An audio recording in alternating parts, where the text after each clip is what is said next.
जहां तक आपने कोरोना वायरस की बात की, आप बैठिए, मैं बताता हूं। अनुभव, आप भी बैठिए। अशोक जी, आप भी बैठिए।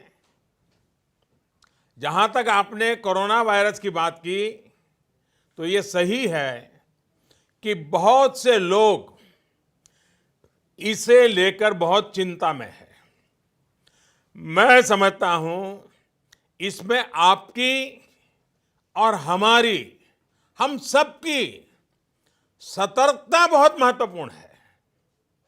चाहे केंद्र सरकार हो या हमारी तमाम राज्य सरकारें हो या म्युनिसिपैलिटी हो, ग्राम पंचायत हो, सभी इस मामले को लेकर उचित इंतजाम और देखरेख में जुटे हुए हैं। हमारे पास कुशल डॉक्टर और मेडिकल स्टाफ भी है, संसाधन भी है और जागरूक आप जैसे अनेक नागरिक भी हैं। हमें बस अपनी सावधानियों में कोई कमी नहीं आनी देनी चाहिए और ये भी समझ लेना चाहिए कि सावधानियां क्या है। बड़ी बड़ी बातें नहीं है जी। ये अलग अलग माध्यमों से आपको शायद पता भी चलता होगा, लेकिन हम सुनते हैं एक कान से दूसरे कान से निकाल देते हैं। मैं फिर से एक बार, जब आपने मुझे पूछा है तो मौका ले लेता हूं और आपके माध्यम से देश के सभी नागरिकों के लिए वो सारी बातें मैं दोहरा रहा हूं और मैं कहता हूं कि आप भी याद रखिए और हर स्कूल में, कॉलेज में, सब जगह पे बताइए। देखिए क्या करना है। एक तो हमें बिना जरूरत के कहीं इकट्ठा होने से बचना होगा और दूसरा, हमें बार बार जितना हो सके अपने हाथ धोते रहना चाहिए और बराबर सफाई करनी चाहिए। अपने चेहरे को, अपने नाक और अपने मुंह को बार बार छूने की हमारी जो आदत है, अब थोड़ा उस आदत को बदलना होगा।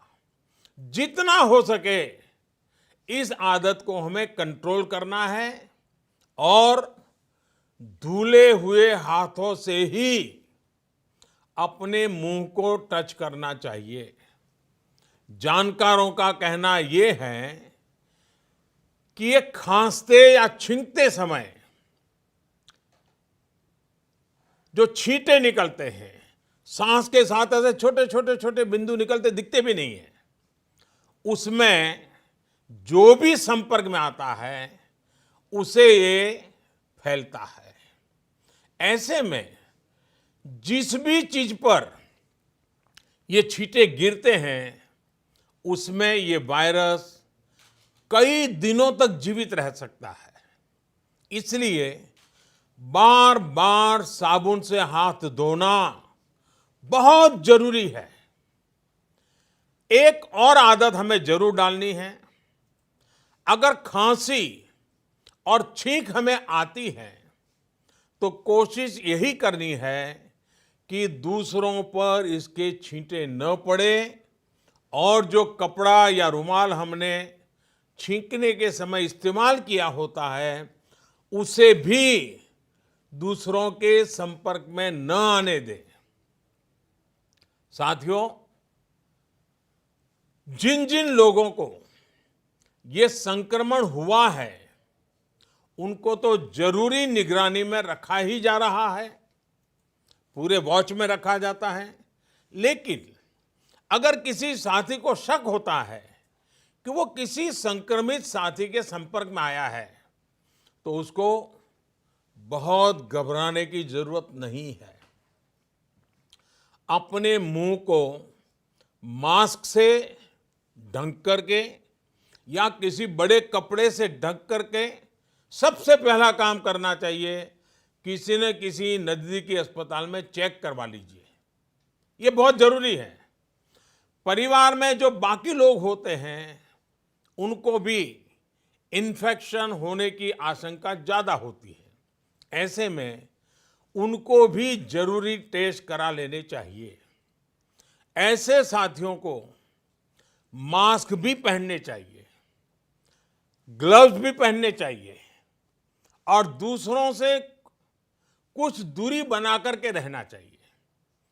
मास्क पहनना है या नहीं पहनना है, इसे लेकर जानकारों की अलग अलग राय है, लेकिन ध्यान यही रखना है कि खांसते या छींकते समय जो हवा निकलती है, उसके साथ जो छोटे छोटे बारीक ड्रॉप्स निकलते हैं, ड्रॉपलेट्स, वो दूसरों पर न जाएं। वैसे मास्क पहनते समय भी एक चीज ध्यान रखनी है, मास्क को एडजस्ट करते हमारा हाथ बार बार मुंह को छूता है। इससे बचाव की जगह इन्फेक्शन फैलने की आशंका बढ़ जाती है।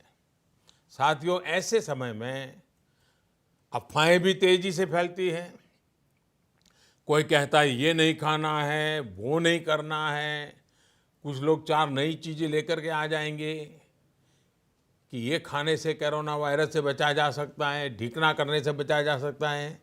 मेरी सभी देशवासियों को प्रार्थना है, मेहरबानी करके इन अफवाहों से भी बचना है। आपको कुछ भी लगता है, जो भी करें, अपने डॉक्टर की सलाह से ही करें। हम स्वयं डॉक्टर न बन जाए।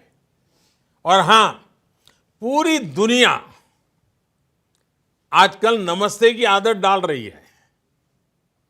अगर किसी कारण से हमने ये आदत छोड़ दी है, तो हम भी हाथ मिलाने के बजाय इस आदत को फिर से डालने का भी मैं समझता ये उत्तम समय है। नमस्ते करके ही एक दूसरे को ग्रीट करना चाहिए। तो मुझे विश्वास है कि छोटी छोटी बातें हैं, शायद डॉक्टर लोग भी आपको यही बताएंगे। आप भी सबको यही बताइए। डरने की जरूरत नहीं है, भय पैदा करने की जरूरत नहीं है, अफवाह फैलाने की जरूरत नहीं है। बस इतनी सी चिंता करनी है।